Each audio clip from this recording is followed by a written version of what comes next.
Hello, and welcome to Prophecy Wednesdays, where we take current events and try to find them in the Bible, and then we study the Bible to see what the Bible says about these events. Uh, I was reading an article today that said that the U.S. and Saudi Arabia were entering a nuclear talks agreement. And it's interesting that people would say, well, we never saw this coming, where Israel in the United States were friends with some Arab countries. How who would have ever thought that was possible? How is it that Saudi Arabia and Israel could get along, and how is it that Saudi Arabia and America are getting along? And do we even see this in the Bible? Is there any place in the Bible that talks about this?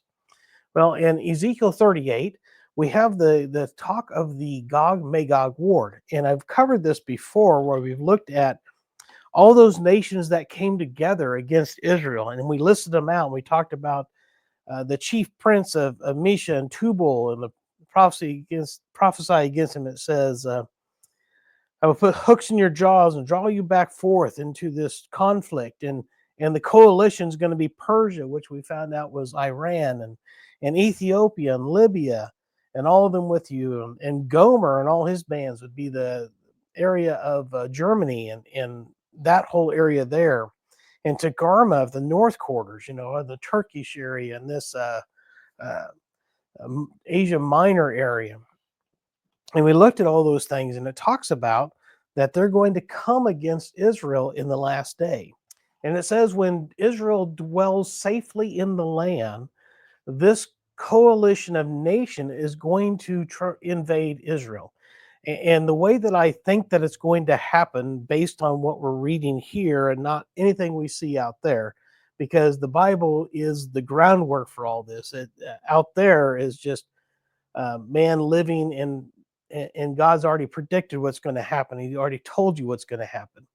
And he says that he's going to put hooks in Russia's mouth to bring them back in. So I think that these other nations will start the conflict. And because Russia is friends with Iran and Ethiopia and Libya and China, you could even put China in there. And I think that the only reason I talk about that is because China in the last days at the Battle of Armageddon will be a part of this whole coalition. But we can see China and Russia backing Iran and their nuclear endeavors and whatnot. So all those people are going to come against Israel, and Russia's going to have to back them up because they're invading Israel. And it says, and many days later in the year shall come that the land be brought back with a sword and gather against the people which have always been a waste, but it is brought forth out of the nations, and they shall dwell safely in all them.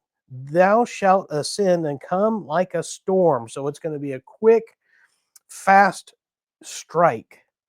Thou shalt be like a cloud, and to cover the land, thou and all thy bands, and the many people with thee. Thus saith the Lord. It shall come to pass at the same time shall things come into my mind, thou shalt think an evil thought. And thou shalt say, I will go up in the land of unwalled villages. I will go to them that are at rest and dwell safely, after them dwelling without walls and having neither bars or gates. So here we are. The thing that God is saying is going to happen is this group of people, a group of bands of people, are going to come against Israel when Israel thinks everything's safe. When they don't have walls, and today Israel has walls. There is no unwalled area for Israel. They've got a huge wall between them and Bethlehem and Gaza, and there's all sorts of things that are going on.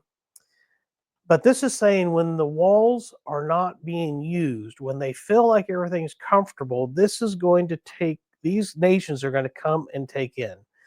And they're going to come in, it says in verse 12, to take a spoil and to take prey. You know, I think about October 7th of 2023, when Hamas came into Israel and kidnapped all those people. They took prey. So they're going to take a spoil and to take prey, to turn thy hand upon the desolate places that are now inhabited, and upon the people that are gathered out of the nations.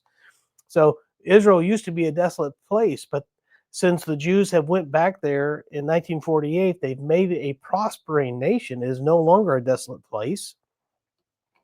All these Jews are coming out of all the different nations of the world and gathering together at Israel, and they have gotten cattle and goods, and they dwell in the midst of the land. In other words, they're doing very well. In fact, we last time I went to Israel, they are growing crop after crop after crop, unbelievable amount of bananas, and they export more flowers than I think Holland.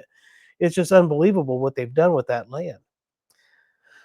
But it's interesting when this happens. In the next verse, it says in verse 13, Sheba and Dedan and the merchants of Tarshish with all the young lions thereof shall say to thee, Art thou come to take a spoil? Hast I gathered thy company to take prey? To carry away silver and gold? To take away cattle and goods? To take a great spoil? And here's this group of nations, and they're saying to Russia and to Iran and this group and saying, "What are you guys doing? Why are you doing this? Why would you go into there? Why would you? They're dwelling safely. Are you trying to take a spoil? What are you doing? This doesn't make any sense." But you notice that those nations don't help Israel. They just say, "What are you doing?" But what's even more interesting is the group of nations that it is. Sheba and Dedan is Saudi Arabia, in that area down there. The merchants of Tarshish, that could be Europe, all of Europe, the young lions thereof. One of the things that people try to do is find a place for the United States to be in Bible prophecy. And I know for sure that they are at the uh, Battle of Armageddon. Every nation's there against Israel, and God kills every army that comes against Israel there. But this could be a spot where you could see America and say, well, they're part of the Young Lions. You could say, well, maybe that's England and the colonies that came from England, which could be us. And that's kind of a convoluted way to think about it, but it could be. But I think it's all the Western world, including a Muslim nation, including Sheba and Dedan, which is Saudi Arabia area. And here we have in the Bible where God is saying there is going to be a coalition of bad nations that are going to come together and they're going to attack Israel. But there's also going to be a coalition of good nations. Now, the good nations don't do anything. The good nations stand by and watch this happen. And you say, well, how could anybody sit here and watch Israel be completely invaded? Well, let's look back at October 7th. We had all those hostages come in. What nation came down and helped Israel? Hmm.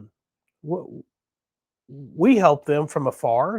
We had Joe Biden in office, and I think if maybe Trump was in office, there would have been a lot more feet on the ground from us and a lot more help from us. But you can see how just having a different president makes a difference in policy.